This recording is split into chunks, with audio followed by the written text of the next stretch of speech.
लौंगा इलाची का बीड़ा बनाया, जबे गोरी का यार बलम तरसे रंग बरसे.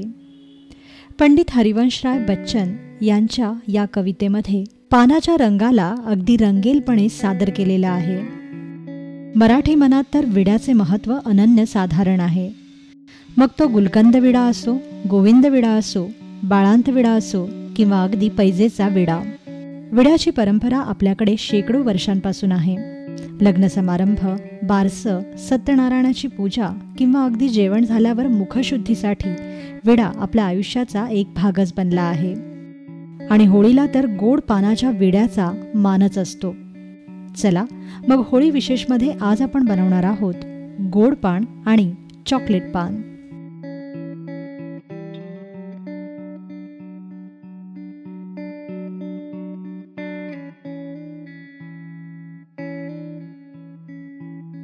त्यासाठी आपल्याला लागेल खाण्याची पानं,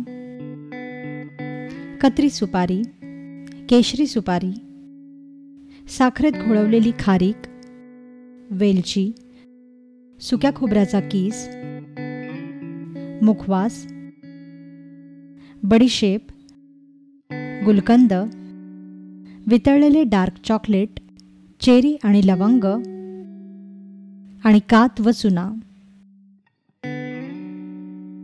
सर्वप्रथम पान स्वच्छ धुवून घ्या व त्याचा देठ मोडून घ्या. पानाच्या उलट बाजूला सर्व जिन्नस एक एक करून ठेवत चला.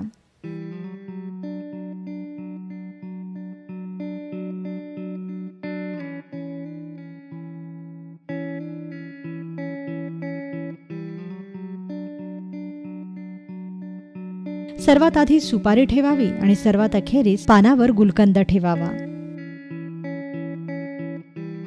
तयार पानाचा विडा बांधून घ्या.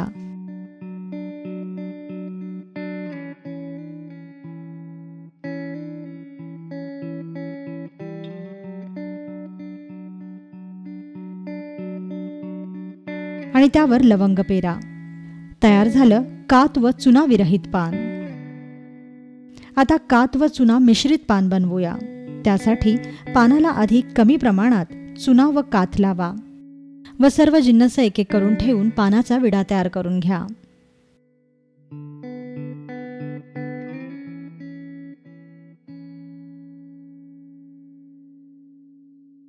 कात व चुना लावल्याने पानाला रंग चढतो.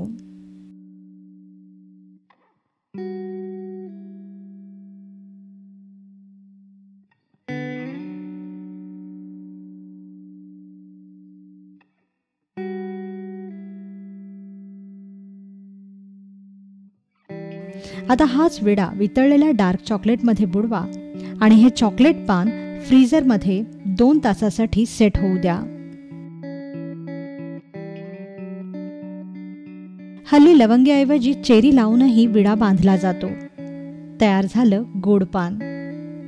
यंदाच्या रंगपंचमीला पानाचा हा रंग तुमच्या ओठावरही चढवा आणि नक्की तयार करून बघा पानाचा हा विडा.